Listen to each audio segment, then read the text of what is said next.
Halo, Assalamualaikum. Berjumpa kembali di channel Siwar TV.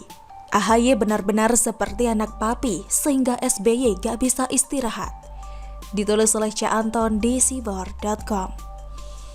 Sebagai orang tua, berusaha melakukan yang terbaik bagi anaknya adalah hal yang lumrah. Dan bahkan itu sangat bagus. Atau sebut saja sebagai orang tua yang bertanggung jawab. Cinta terhadap anak memang meski begitu. Orang tua kerap mengalami dilema. Di satu sisi ingin selalu hadir untuk anak dalam setiap kehidupan dengan harapan sang anak memiliki jalan yang mulus dalam mengarungi kehidupan. Baik itu dalam urusan perjodohan hingga urusan karir. Tapi di satu sisi harus bisa membuat anak mandiri dengan orang tua membiarkan anak berproses secara alami. Menjadi tak heran orang tua kerap mencampuri urusan anak dalam segala hal. Orang tua kerap bawel dengan kehidupan anaknya.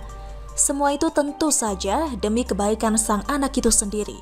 Paling tidak begitulah harapan setiap orang tua. Berbagai cara hingga metode orang tua mendidik hingga mengarahkan anaknya. Ada yang menggunakan tangan besi, ada juga yang hanya sekedar mengarahkan dan menyadari bahwa setiap anak memiliki kehidupannya sendiri tanpa terkecuali anak. Beruntunglah AHY yang menjadi anaknya SBY. Hidupnya mulus, termasuk karirnya yang terlihat begitu mudah digapainya. AHY seperti diseret agar mengikuti jejak SBY. Dituntun agar semuanya berjalan lancar. Dari terjun ke dunia militer seperti SBY, sampai masuk ke dunia politik, dan akhirnya didapuk menjadi Ketua Umum Partai Demokrat menggantikan SBY. Soal taktik, saya rasa SBY patut diacungi jempol 4 biji. Membawa anaknya masuk karir politik dengan instan, disuruh pensiun dini dari militer dan langsung ikut pilkada. Itu kemudahan yang sangat luar biasa tentunya. Apalagi sebelumnya, seorang AHY bukanlah orang yang elektabilitasnya tinggi. Bahkan dia bisa dibilang masih cupu dalam wawasan kebangsaan yang sangat dibutuhkan dalam dunia politik. Itu terlihat dari saat ia mengutarakan visi misi dalam debat Cagup DKI Jakarta tahun 2017 seperti menghafal, bukan memahami apa yang disampaikan.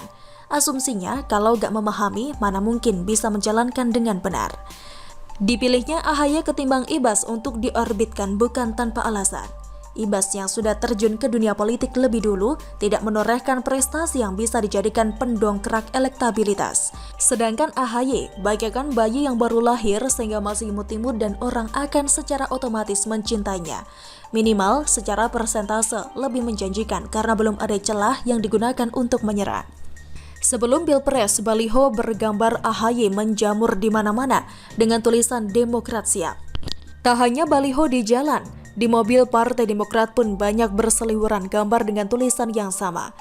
Namun apa daya, sepertinya tidak ada yang melirik Demokrat untuk dijadikan partai koalisi dan pada akhirnya keluarlah rahasia dapur dari kelompok yang ingin melawan Jokowi di Pilpres, di mana beredar uang dalam kardus sebagai penentu dipilihnya Sandiaga Uno menjadi cawapres Prabowo ketika itu. Dan hal itu dibuka oleh petinggi Demokrat. Pada akhirnya meskipun AHY gagal di pilkada atau gagal tebar pesona supaya bisa ikut pilpres dengan kekuatan SBY, AHY dengan mudah menjadi ketua umum partai meskipun secara kepemimpinan belum teruji, apalagi berpikir untuk membesarkan partai. Cara terakhir untuk bisa melambungkan AHY tentu saja mencarikan panggung. Kursi menteri bisa memberikan peluang melambungkan namanya, minimal bisa mempermudah namanya dikenal di seluruh Indonesia. Karena targetnya memang untuk Pilpres 2024, di mana ada peluang kekosongan tokoh politik setelah Jokowi menang 2 periode. Jadi kekalahan AHY di Pilkada dan jika AHY ikut di Pilpres pun sudah dipastikan. Tetapi dalam hitung-hitungan strategi politik, itulah jalan yang harus ditempuh demi AHY bisa dikenal dan bisa berkompetisi pada Pilpres 2024. Itulah asumsi garis besar yang bisa saya tangkap. Kita pun harus melihat sejarah Prabowo yang bisa dipuja. Ia banyak beriklan dan ikut Pilpres berkali-kali. Sialnya, panggung AHY seperti tertutup.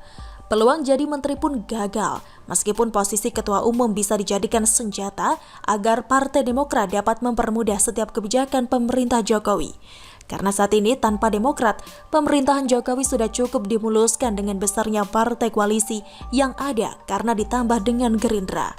Partai Demokrat tentu saja di bawah Gerindra soal kursi, dan Prabowo bersama satu kader Gerindra pun sudah diberi kursi dalam kabinet Jokowi. Otomatis peluang AHY habis untuk mendapatkan panggung dan promosi gratis keliling Indonesia kalau dia bisa menjadi menteri.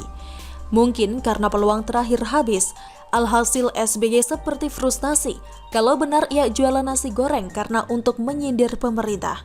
Sebelumnya pun, ia sudah mencuit untuk mencari panggung dengan memanfaatkan permasalahan pandemi corona yang sedang menjadi masalah seluruh dunia. SBY yang seharusnya sudah menikmati masa tua karena sudah 2 kali menjadi presiden, namun demi anaknya dia rela capek untuk menaikkan AHY melalui berbagai cara. Itulah yang terlihat dan membentuk asumsi banyak orang.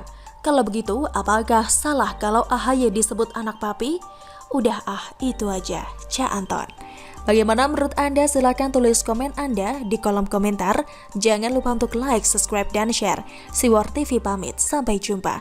Wassalamualaikum warahmatullahi wabarakatuh.